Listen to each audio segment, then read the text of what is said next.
What's up, Bryant Nation? Back at you with another video on today. This is Raw Detroit. Make sure you subscribe to the channel. Also, make sure you click the bell so that you'll be notified whenever we put out an upload. And also, it's free and it don't cost you a thing. Hit that like button for me. I appreciate everybody that's been rocking out with us as we continue to give you some Detroit Lions content in the off season as they're getting prepared for the regular season. The Lions get a victory in a preseason game against the Indianapolis Colts. Final score 27-6. Definitely a huge shout out, man, to Austin Bryant, because he's really turning things around in his career with the Lions. And he's going to give the Lions that added punch that they need in the defensive line and that rotation with Hutch and also with Harris. He's going to give the Lions what they needed and what they always wanted from Austin Bryant. You know, when he got drafted a few seasons ago, it was a lot of expectations for this guy to come in because he's a big body dude. I'm talking about what, 6'6"? So, you know, he got the size, he got the girth, and you always wanted to see what type of player that Austin Bryant was going to be because he came from a good college. You know what I'm saying? A college that definitely has great athletes.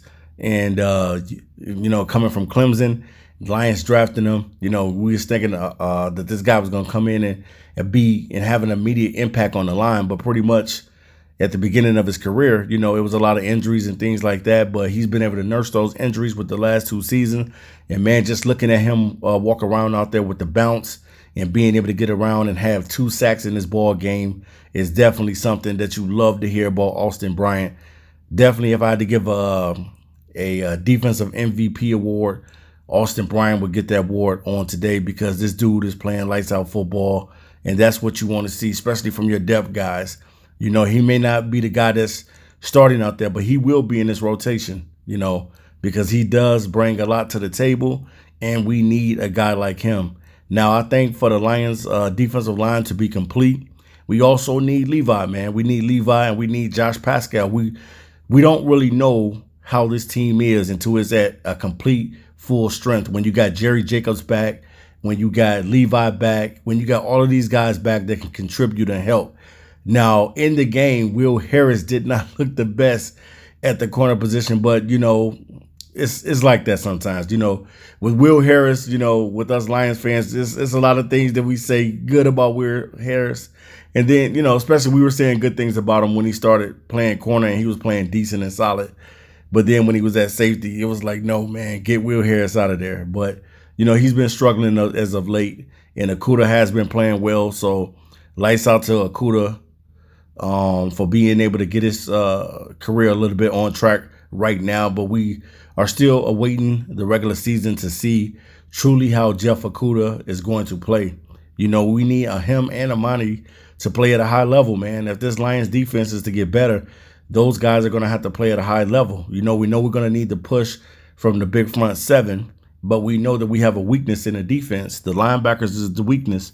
And maybe, you know, I don't know how they're going to do the linebackers. Maybe it'd be Alexander Zalone and Malcolm Rodrigo, whoever you want to call him.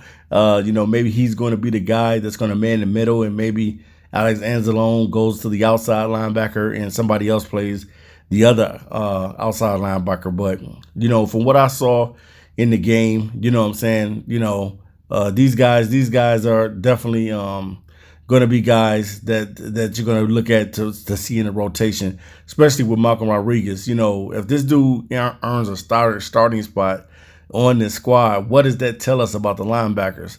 You know, and I'm not, you know, this is not no shot at Malcolm Rodriguez. It's just saying that, man, we really need some help at the linebacking position because we got a 6th-round guy that was able to come in and be able to take some of these veteran spots.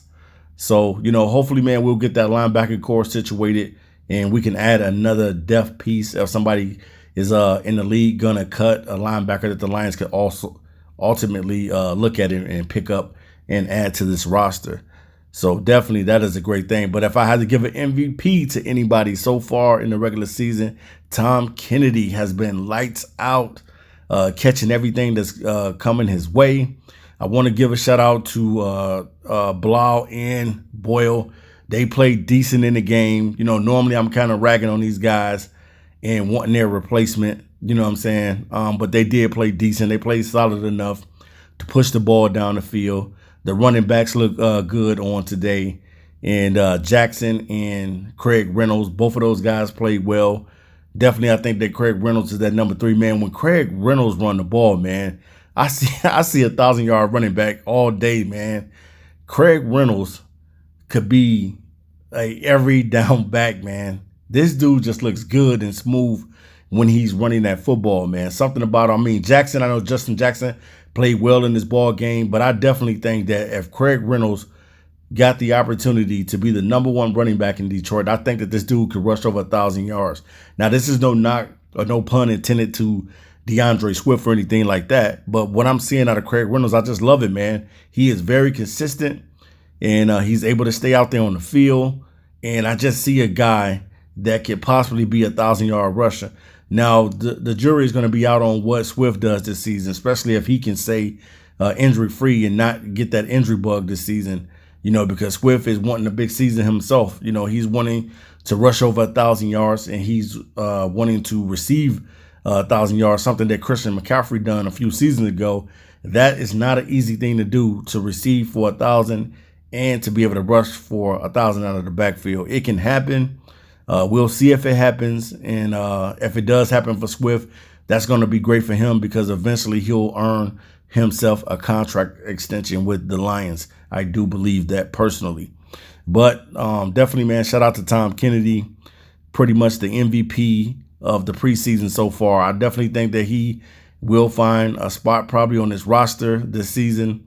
He may be one of the later guys. Trinity Benson has been catching footballs. Alexander, who just came out of nowhere, has been looked really, really good on the kickoff returns and stuff like that. But I definitely think if you had to look at a receiver that has truly been playing good football, it's been Tom Kennedy. Tom Kennedy has been on his team for a long time, whether it's been just practice squad or just bringing him back constantly. He's been balling out, man. I got to give him nothing but love. Tom Kennedy has been doing his thing. The secondary, there's still a lot of things that they need to work on. Kirby Joseph did not play as well in the game against the Colts, but I don't look at it as it's the end all for Kirby Joseph. It's just it's a learning curve. You're gonna have good games and you're gonna have bad games. And yesterday against the Colts, it was a bad game for Kirby Joseph, but and Will Harris as well. But hopefully, man, this secondary will get better as the front seven gets better, and hopefully some of these guys will come off the injury bug. Guys like Levi and Josh Pascal to be able to give this Lions an added punch and a needed push up the middle. That's what the Lions need. They need all these guys to give that push up the middle because you don't want to depend on Hutch to do everything. He's only a rookie. Now, granted, he could be the rookie of the year. That could happen, but at the same time, you don't want to put everything on Hutch. You want to be able to have this defense playing lights out football. And I think if the Lions are able to get the best out of Hutch, that's going to be a great thing too as well. And the best out of Harris, that's going to be cool too as well. But just ultimately having a great rotation up front is going to be truly that's going to help this team get better. Now, when I look at the defense, I'm really, really nervous about this defense going into the season because this defense to me, is not all the way there yet. They got a lot of things that they need to work on. And I know what the Lions struggle with. I've watched this team several years, and they struggle with stopping the run. They struggle with covering tight ends and giving up big plays. That's what the Lions struggle with, man. And in order to make those corrections, man, they're going to need everybody to be on one accord and everybody buying in. And pretty much, I think that Dan Campbell has definitely set the culture. The culture is changing, but the culture only truly changes when you start winning. That's when you know that you can see a difference in bringing in coaches, and these coaches are not able to win compared to winning. You want to be able to win football games to really assess where you're at. So I definitely think if the Lions start winning some football games, then you'll know that the culture is truly changing in Detroit, and it's not just all speeches and it's not all rah-rah talk and stuff like that. All right, you guys, I'm out of here. Until next time, this is Raw Detroit. Peace.